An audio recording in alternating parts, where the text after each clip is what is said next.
Bonjour, et aujourd'hui on va discuter les points positifs et les points négatifs entre acheter ou louer un logement en Espagne. Comme point positif d'acheter un logement, le premier point positif c'est considère un investissement à long terme. Le logement c'est un bien qui en général tend à prendre du valeur avec le temps. Surtout dans certaines zones qui sont très recherchées ou très demandées. Okay? Et comme deuxième point positif d'acheter un logement, c'est la stabilité. Vous disposez d'un logement fixe sans vous soucier des renouvellements du contrat ou peut-être d'expulsion. Comme troisième point, c'est votre liberté alors de la personnalisation. Vous pouvez rénover ou décorer le bien à votre goût sans restriction. Et quatrième point, c'est les actifs inactifs. C'est l'actif immobilier qui va vous protéger contre l'inflation. Parce qu'il va garder le valeur pendant que la monnaie s'est dépréciée. Cinquième point, le coût à long terme c'est moins élevé. Bien que l'investissement initial soit élevé, il peut s'avérer moins cher à long terme que de payer un loyer pendant des dizaines d'années. Comme sixième point positif, c'est la possibilité de louer les biens. Si vous décidez de déménager, vous pouvez louer les biens et de générer des revenus passifs, que c'est un complément intéressant à votre pension ou à votre source de revenus principale. Et c'est vrai que il y a un septième point, mais dans certains cas, dans certaines régions, mais ne considérez pas à niveau général, il y a certains cas qu'il y a des bénéfices fiscaux, mais n'est pas la majorité et ça s'applique seulement dans des cas très limités, d'accord? Et comme point négatif à considérer alors d'acheter contrairement à la location, le principal point négatif, c'est évidemment le coût initial, il est élevé. Il faut disposer d'une épargne importante comme si vous achetez avec une hypothèque. Normalement, c'est entre le 20 et le 30% du valeur du logement. Particulièrement si vous faites une hypothèque avec une banque espagnole, sera le 30%, d'accord, de la compte. Et à compter aussi les frais de notaire, frais de registre et les impôts d'achat, bien sûr. Et comme deuxième point négatif, évidemment, alors d'acheter un bien immobilier, ça va vous générer un engagement à long terme. Et l'achat d'un logement, c'est une décision à long terme qui limite la possibilité de déménager. Et le troisième point négatif, c'est le risque de dépréciation du bien. En cas d'envasser du marché immobilier, vous pouvez perdre de l'argent si vous décidez de vendre assez vite. Et quatrième point, c'est les frais d'entretien. Vous devrez supporter tous les frais de réparation, des frais de copro, d'assurance, etc. Et cinquième point, c'est la difficulté de vente. On peut dire que c'est un actif qui c'est plus illiquide. Okay? Dans certains cas, il peut être difficile de vendre rapidement si le bien n'est pas bien situé ou vous demande un prix élevé parce que vous avez payé un surprix. Donc, si vous avez besoin d'avoir la liquidité, ça peut devenir compliqué. Okay? Le sixième point, c'est l'endettement. Évidemment, si vous contractez un prêt hypothécaire, vous va engager pour payer des mensualités pendant de nombreuses années. Okay? Et on va parler maintenant de l'option de la location d'un bien immobilier en Espagne. Les aspects positifs.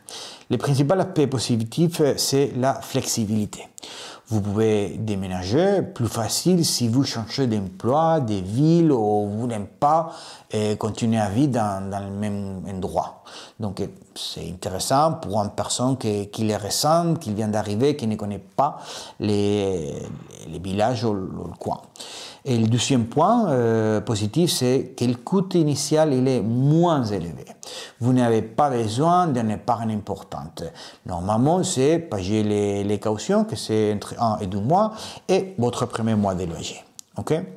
Le troisième point positif de la location contre l'achat, c'est que vous ne devrez de vous occuper des soucis relatifs à l'entretien, les réparations, et normalement, tout sont à la charge du propriétaire.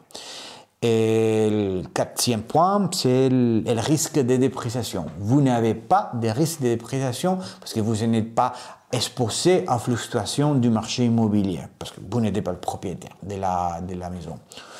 Et le cinquième point, c'est la liquidité. Et l'argent que vous n'investissez pas dans le logement peut être utilisé dans d'autres fins, tels que l'investissement, ou l'épargne, ou directement de profiter des expériences, des vies, parce que vous avez fait une grosse économie de ce côté. Et comme sixième point, c'est l'accès qui va vous permettre un meilleur son. Vous pouvez vivre dans certaines zones plus centrales, plus exclusives, que si vous voulez acheter dans le même coin, peut-être que vous ne pouvez pas à cause du prix de ces biens. Donc ça c'est à peu près les 6 points positifs qu'on considère. Mais bien sûr qu'il y a des aspects négatifs. Et si vous décidez plutôt pour la location que pour l'achat. Comme le premier point négatif, c'est qu'il n'est pas un investissement d'argent. Que vous pouvez, tout ce que l'argent que vous mettez dans la location, c'est argent perdu. Okay? Ça ne génère pas d'aucun rendement financier ou de plus-value future. C'est directement un coût. Okay?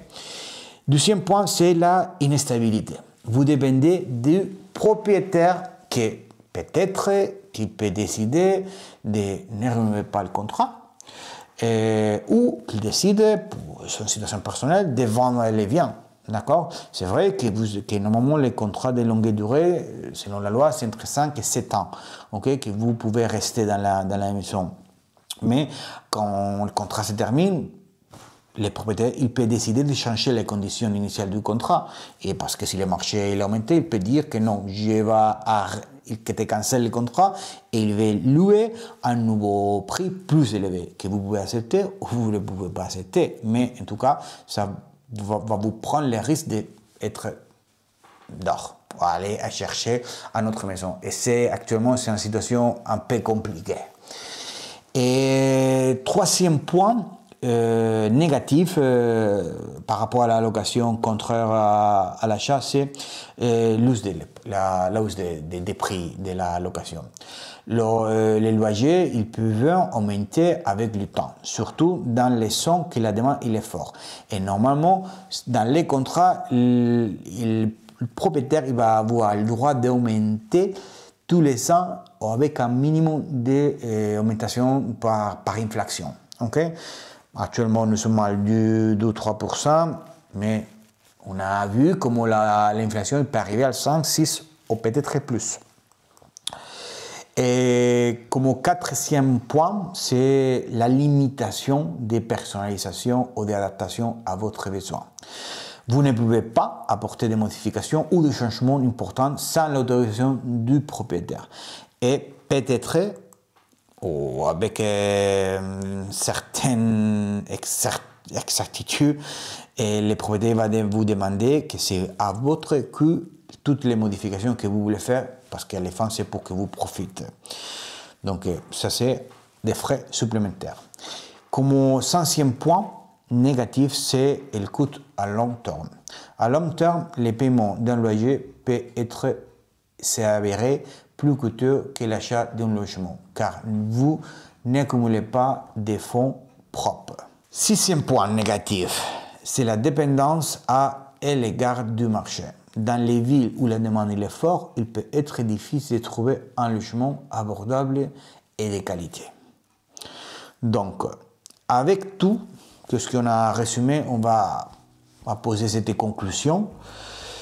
il est préférable d'acheter si vous recherchez la stabilité, si vous disposez d'un épargne suffisant et si vous prévoyez de rester dans les mêmes régions à long terme. La location est plus appropriée si vous appréciez la flexibilité. Ne voulez pas les coûts initiaux d'un achat ou préférez ne pas vous engager dans un lieu fixe. Les deux options ont leurs avantages et leurs inconvénients. La décision doit donc être prise en fonction de vos priorités et de votre situation personnelle. Donc, merci beaucoup de votre attente. Ça, c'est pour notre conclusion. Merci, au revoir.